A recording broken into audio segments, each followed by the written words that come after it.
Oke, halo semuanya. Selamat pagi, selamat siang, selamat sore, dan selamat malam. Kali ini kita dari kelompok 7 bakal membawakan judul yang bernama Toxicity Prediction on the Tox21 Dataset Using DeepChamp Based Graph Neural Network. Sebelumnya, perkenalkan nama saya Lumban Tobing Rehan Muhammad Rizky. Saya di sini akan menjelaskan beberapa poin dari background analysis. Jadi untuk poin yang pertama ada kompleksitas dan tantangan drug discovery modern. Jadi sebelum masuk ke implementasi teknisnya, aku bakal ngejelasin kenapa proyek ini tuh sangat krusial gitu. Jadi proses penemuan obat atau drug discovery itu untuk saat ini bisa dibilang punya efisiensi yang sangat parah.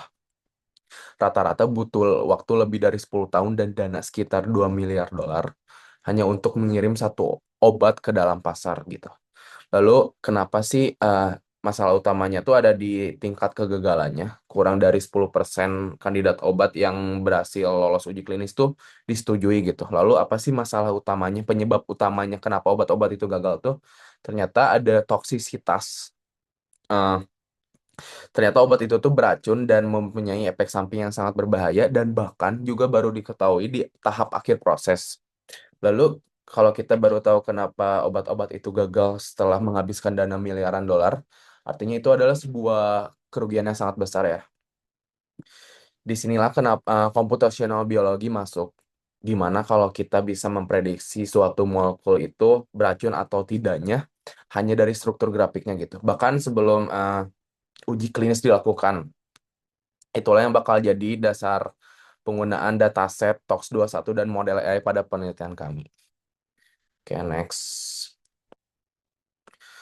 Selanjutnya ada keterbatasan metode konvensional. Dari slide sebelumnya kita tahu bahwa si toksisitas ini tuh yang seringkali mempengaruhi gagalnya sebuah obat di tahap akhir proses gitu.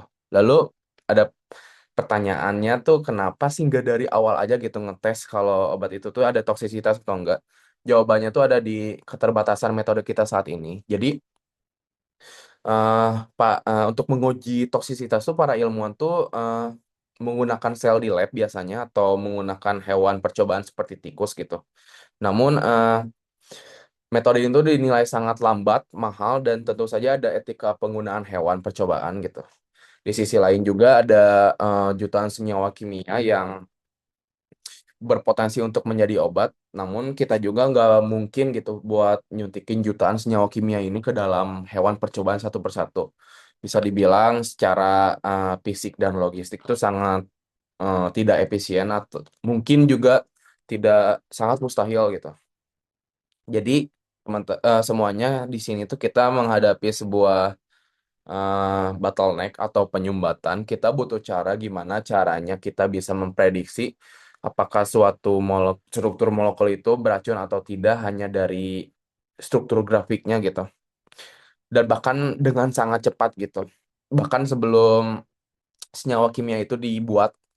Jadi itulah yang ngedorong lahirnya komputasi toksikologi yang bakal jadi dasar dari proyek kami. Selanjutnya bakal dijelaskan oleh Ali. Oke, baiklah. Perkenalkan, nama saya Malik Rinaldi. Saya akan menjelaskan slide bagian revolusi AI dalam toksikologi, komputasi, dan molecular prediction. Ada beberapa poin yang perlu kita bahas di sini, yaitu perubahan dari eksperimen fisik ke simulasi komputasional. Nah, kenapa eksperimen fisik ini diganti? Dikarenakan biayanya sangat mahal dan juga sangat lambat.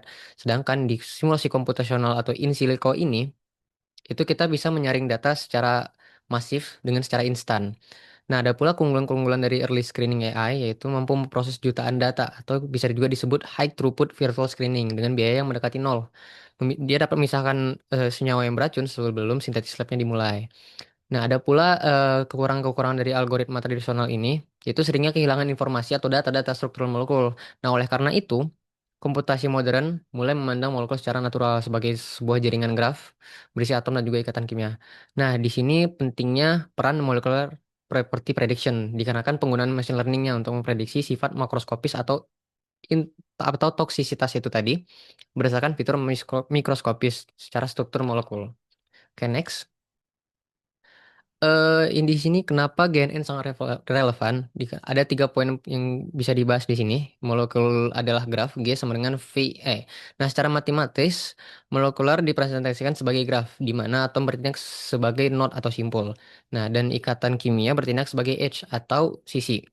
Nah, keunggulan dari pemrosesan data Euclidean ini tidak seperti teks 1D atau citra 2D. Nah, GNN itu mampu memproses data topologi molekuler yang ukurannya bervariasi dan tidak memiliki orientasi arah yang kaku. Nah, pengganti dari rekayasa fitur tradisional tadi di komputasi kimia klasik, struktur itu diubah secara manual menjadi angka statis atau bisa juga disebut molecular fingerprint. Nah, GNN ini mampu mempelajari pola secara end-to-end. Dia langsung dari struktur aslinya. Ada pula dua varian arsitekturnya, ada GCN dan juga GAT. Nah, pendekatan secara GCN atau Graph Convolutional Network itu tuh memungkinkan atom bertukar informasi dengan tetangganya. Sementara GAT atau Graph Attention Network itu mampu memberi bobot lebih pada atom atau ikatan tertentu yang memicu toksisitas. Nah, di sini ada poin keunggulan-keunggulannya di tiap-tiap variannya. Contohnya seperti kayak keunggulan dari GAT itu, dia lebih canggih karena dia bisa memberi bobot yang lebih pada atom atau ikatan yang paling berkontribusi lah gitu terhadap toksisitasnya. Oke, mungkin sekian dari pembahasan saya. Dia akan dilanjutkan oleh teman saya. Saya Wesley dan saya akan menjelaskan soal model arsitektur dari DeepChamp. Dataset yang kita pakai itu dataset TOX21, dia itu memiliki 12 target biologis, nuclear receptor sama stress selular. Lalu dia itu memiliki molekul dalam format SMILES. Lalu framework komputasi yang kita pakai itu adalah DeepChamp. Eh, itu library open source yang bisa kita pakai di Python. Isinya adalah alat-alat deep learning untuk drug prediction. Lalu model algoritma yang kita pakai adalah GCN dan GAT. Sistem prediksinya itu prediksi biner dari 12 target biologis tadi, yaitu mengklasifikasi toksik atau aman dari tiap-tiap feature yang mau kita prediksi. Lalu metrik evaluasi adalah ROC dan EUPRC, itu untuk mengukur seberapa akurat model kita terhadap prediksi tadi. DeepChamp itu apa? DeepChamp adalah sebuah modul open source yang bisa kita pakai secara gratis di Python. Dia itu memiliki integrated dataset, contohnya seperti TOX21 yang kita pakai sekarang, dan banyak yang lainnya. Lalu featureizer, tadi kan kita ingin memprediksi molekul SMILES, dan kita itu nggak bisa bener langsung masukin molekul dalam bentuk SMILES ke dalam CNN atau GNN yang mau kita pakai tadi. Jadi kita itu harus mengubah jadi graph yang dapat dipahami oleh komputer dan dapat dipelajari patternnya. Lalu DeepChamp juga berisi model-model yang canggih, contohnya seperti GCN, MPNN, Attentive FP yang bisa langsung kita panggil untuk nge-train. CNN melihat molekul sebagai sebuah grafik, yaitu vertices dan edges. Vertices itu dalam bentuk node, tipe node-nya itu terdapat aroma, jumlah hidrogen, hibridasi, sama atom. Lalu edge yang menghubungkan antara node-node-nya tadi, itu adalah jenis bondnya apa, lingkaran bondnya apa, konfigurasi stereo bondnya apa. Cara kerja dari graph neural network itu jujur seperti neural network biasa. Dia itu akan mengambil graph yang kita buat tadi, lalu kita akan mengupdate tiap-tiap node yang di-pass dari input layer yang pertama, dan dari situ dia akan mengupdate tiap-tiap node tetangganya untuk mempelajari patternnya. Lalu ketika sudah, dia itu akan melakukan readout, dia akan membuat sebuah vektor yang berisi possibility paling gedenya itu di bagian mana, toxic atau tidak.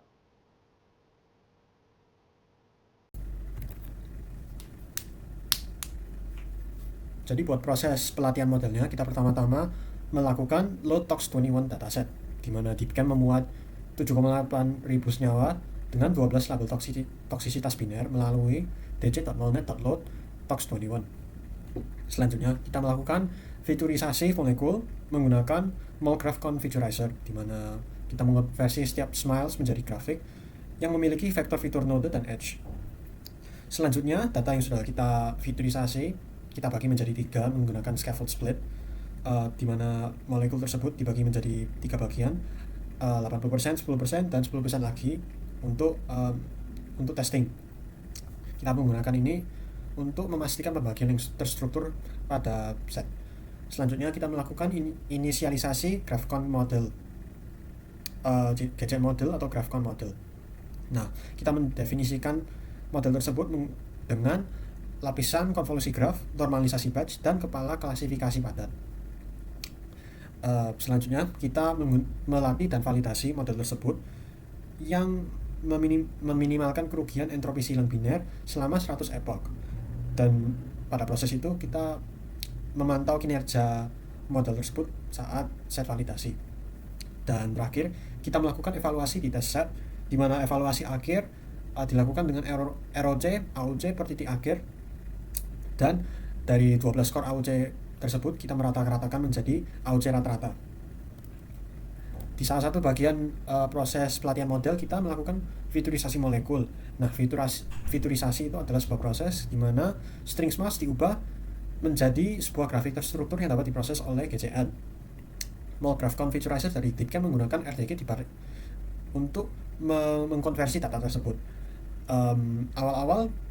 Data awal adalah sebuah small string gitu, yaitu sebuah notasi molekul kimia. Lalu kita menggunakan RDG parsing, di mana kita mengekstraksi objek atom dan bond dalam senyawa.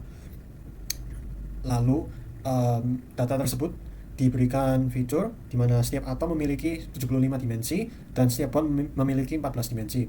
Setelah itu data tersebut dikonversi menjadi sebuah graph data object dalam format PyTorch geometrik. Oke, kita sekarang masuk ke bagian scaffold split. Jadi di sini ada aturan ketat di mana kita tidak boleh menggunakan random split biasa. Kenapa? Karena di dataset gambar atau teks, random split mungkin aman. Tapi di dataset kimia, ada yang namanya information leakage. Jadi bayangkan kita punya dua molekul yang strukturnya 95% kembar. Hanya beda satu atom hidrogen di ujungnya. Kalau kita bisa pakai random split, molekul A bisa masuk ke data train dan kembarannya molekul B masuk ke data test. Jadi saat dites, model kita bisa menebak molekul B dengan benar. Tapi pertanyaannya, apakah model kita itu benar-benar paham aturan kimia atau sekedar mengingat molekul A yang mirip sekali dengan data training? Ini yang membuat akurasi di paper kadang terlihatnya sangat tinggi, tapi gagal total saat diuji sesungguhan di lab. Oleh karena itu, solusinya adalah scaffold split.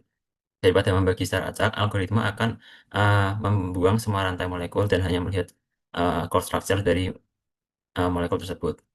Molekul dengan kerangka yang sama akan selalu dikelompokkan bersama. Artinya apa? Di pembagian 10% data test nanti, model AI akan dipaksa untuk memprediksi racun dari kerangka molekul yang benar-benar belum pernah dia lihat sama sekali saat training.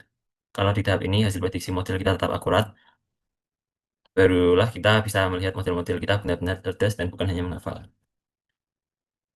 Oke, berikutnya adalah multitask learning. Di dataset TOX21 ini tidak hanya mendeteksi satu target, tapi juga 12 endpoint toksisitas yang berbeda. Mulai dari yang memicu kerusakan DNA hingga yang mengganggu sistem hormon. Daripada kita membuang waktu dan memori untuk melatih 12 model secara terpisah, kita cukup menyatukan saja ke dalam arsitektur GNN dalam 12 cabang output. Secara teknis ada tiga alasan kenapa pendekatan ini lebih menguntungkan. Jadi yang pertama shared encoder. Seluruh 12 tugas ini berbagi lapisan awal yang sama dengan di neural network. Jadi sebelum model memprediksi hasil spesifik jenis racunnya, model tersebut sudah memiliki pemahaman representasi kimia yang jelas dari struktur grafnya, seperti kemampuan mendeteksi cincin aromatik atau ikatan reaktif. Yang kedua ada transfer learning. Jadi di biologi nyata, mekanisme toksisitas seringkali memiliki korelasi. Misalnya, senyawa yang merusak fungsi mitokondria besar, kemungkinan juga memicu respons stres seluler pada jalur yang lain. Jadi dalam multitask, informasi dan pembaharuan weights yang dipelajari model dari satu essay atau pengujian akan ditransfer untuk membantu mempertajam akurasi di pengujian lainnya. Pembelajaran model menjadi saling melengkapi. Dan yang ketiga ada regularization. Jika kita melatih model untuk hanya memprediksi satu jenis racun yang datanya sedikit, model sangat rentan untuk menghafal data tersebut. Namun dengan adanya multitask, kita memaksa model untuk memuaskan 12 fungsi error secara bersamaan. Model tidak akan memiliki celah untuk melakukan overfit. Dia harus mengekstrak pola kimia universal agar bisa lulus di 12 parameter sekaligus. Efek regularisasi yang alami ini membuat model sangat reliable saat menghadapi kerangka molekul yang sama sekali baru. Berikutnya ada evaluation matrix ROC dan AUPRC. Kalau kita amati dari dataset TOX21, distribusi data yang kita miliki itu sangat imbalance atau tidak seimbang. Dari ribuan senyawa yang diuji, molekul yang positif beracun rata-rata hanya sekitar 3-10%. Jadi ini salah satu jebakan terbesar di penerapan machine learning untuk medis. Kenapa? Karena jika kita merancang sebuah model yang naif, misal semuanya ini ditebak positif atau negatif, akurasinya bisa tembus 90-97%. Di atas kertas terlihat sangat tinggi, tapi model tersebut sama sekali tidak belajar cara mendeteksi toksisitas. Oleh karena itu, kita membuang jauh-jauh matriks akurasi biasa dan beralih ke metrik berbasis rankingan probabilitas, yaitu ROC, AOC, dan AUPRC. Kita mulai dari ROC, AOC sebagai standar evaluasi. Metrik ini menilai kemampuan model dalam memisahkan kelas. Apakah model kita selalu memberikan skor probabilitas bahaya yang lebih tinggi untuk senyawa beracun dibandingkan senyawa yang aman. Dan jika skornya sudah mencapai 0,8, itu artinya model kita sudah memiliki kemampuan diskriminasi kelas yang sangat baik secara keseluruhan. Namun ROC-AOC ini beresiko memberikan nilai yang sedikit terlalu optimis karena terbantu oleh jumlah sampel negatif kita yang sangat masif. Oleh karena itu, sebagai detektor utamanya, kita menggunakan AUPRC. Berbeda dengan ROC, AOC, AUPRC ini matriksnya sangat ketat. Jadi ia sama sekali mengabaikan performa model senyawa yang aman dan hanya fokusnya ke kelas minoritas, yaitu senyawa beracun. AUPRC mengevaluasi satu hal yang sangat penting. Dari seluruh daftar senyawa yang diklaim beracun oleh model, berapa persen yang prediksi tersebut benar-benar akurat. Jika model kita terlalu banyak memberikan peringatan palsu atau false positif, AUPRC ini akan langsung anjlok. Jadi dengan menggunakan AUPRC kita secara transparan bisa membuktikan apakah model GNN kita tidak hanya memiliki akurasi global yang baik, tetapi juga sangat presisi dalam menangkap sinyal racun yang paling langka di dalam dataset.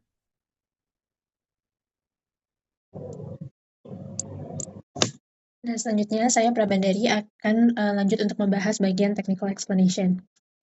Nah, di sini we use 12 toxicity prediction task yang terkandung dalam TOX 21.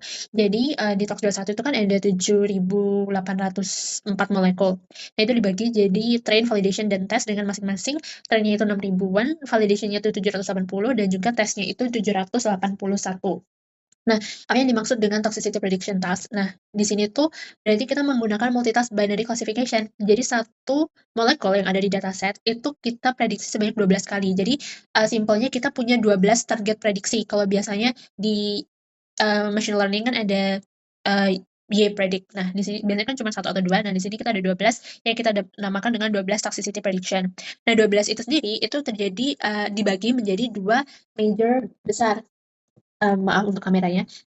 12 toxicity prediction tadi itu sebenarnya dibagi menjadi 2 major kelompok besar, yaitu nuclear receptor dan juga stress response.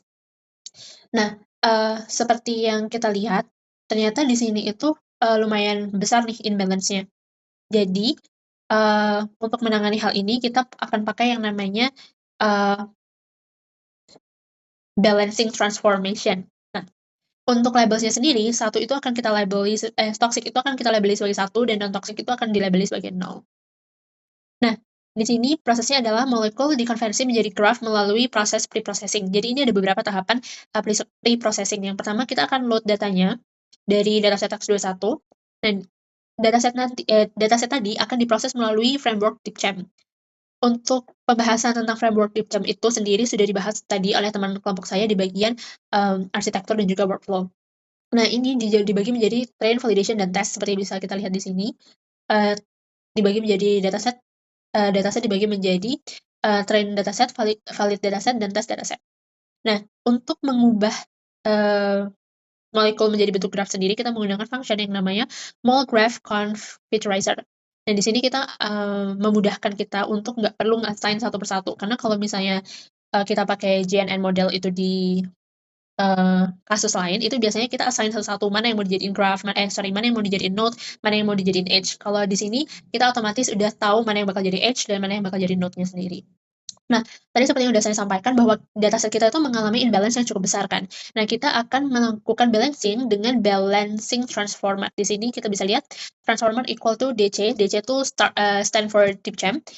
Transformasi dengan balancing transformer untuk dataset train testnya. Nah, hal ini dilakukan agar model itu tidak bias ke kelas mayoritas. Selanjutnya kita masuk ke pipeline training dan juga evaluasi model.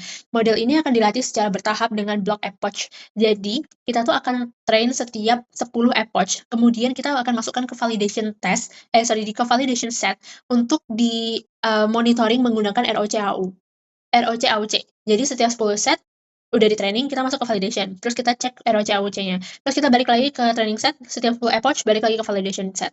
Nah, itu akan terus berlangsung sampai kita menggunakan early stopping untuk mencegah overfitting. Jadi kan tadi udah train validation. Nah, ROC AUC-nya kan juga pasti akan terus berubah setelah training lalu validation. Nah, kita akan menggunakan early stopping dengan menggunakan checkpoint model terbaik. Jadi dengan ROC AUC paling baik nilainya itu akan disimpan secara otomatis dan bobot terbaik itu dipulihkan setelah training test. Nah, untuk evaluasi akhir itu kita nggak hanya menggunakan ROC AUC tapi kita juga menggunakan AUPRC karena datanya yang cukup imbalance. Untuk bagian GCN dan GAT akan dilanjutkan oleh teman saya Bintang.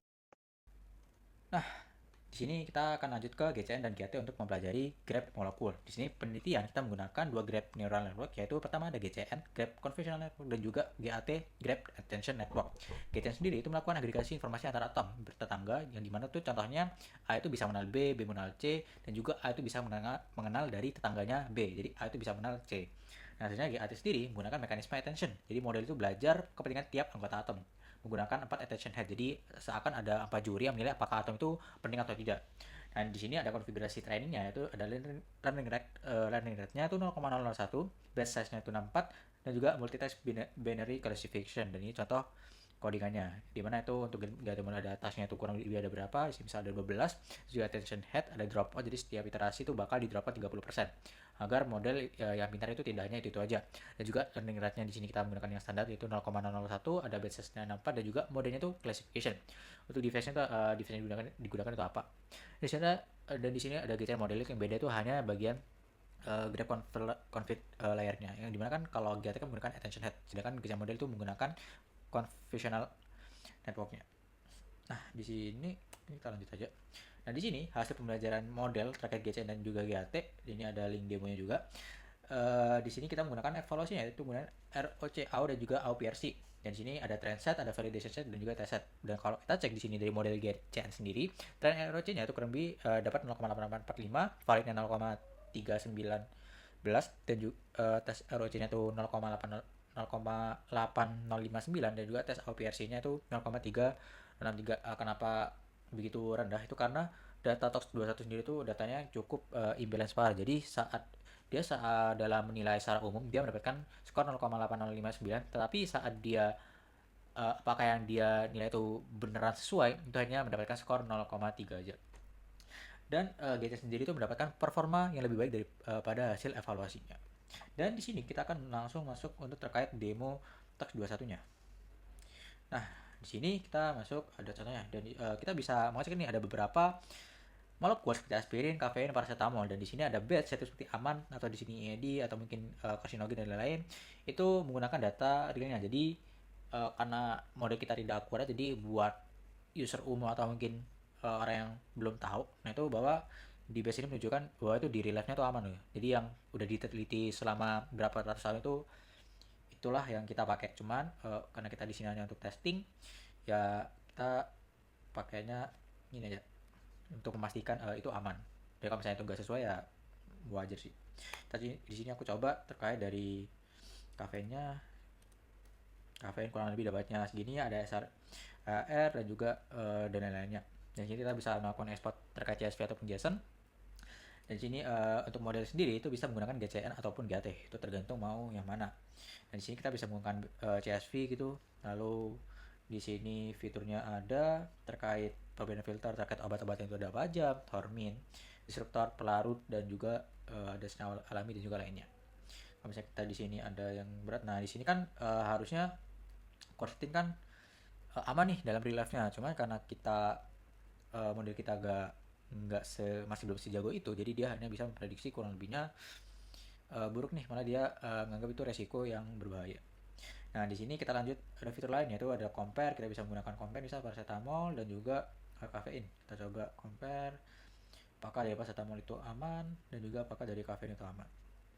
Selanjutnya ada fitur yang terakhir, ini lebih kayak informasi aja terkait penjelasan NRR itu apa, lalu ada SRR itu apa. Ini kalau kita cek, ini ada contohnya. Kalau misalnya kita TAD5, dia ada contohnya juga. Ini ada contoh, ada penjelasan dampaknya, konteksnya itu apa. Nah, mungkin itu aja terkait demo aplikasi kami. Nah, selanjutnya kita masuk terkait AI Declare-nya adalah kita menggunakan ChatGPT untuk brainstorming, flow presentasi dan juga pembagian materi introduction plus biological problem. Yang kedua itu untuk membantu menyusun struktur slide PPT. Yang ketiga untuk membantu memahami alur komputasional toksikologi, GNN dan hubungan antara di CEM dengan dataset TOX21. Yang keempat yaitu membantu memahami 12 teks dalam dataset Gemini sendiri, itu untuk mencari dan memahami referensi paper. Yang kedua untuk membantu research materi. Yang ketiga untuk mencari benchmark paper. Yang keempat memahami semua bagian dari algoritma review yang akan dipresentasikan. Nah, selanjutnya ada Cloud, yaitu untuk referensi jurnal. Selanjutnya ada summarize key point dari tab jurnal dan juga memantau proses coding dan debugging. Nah, begitu aja dari kelompok kami. Terima kasih.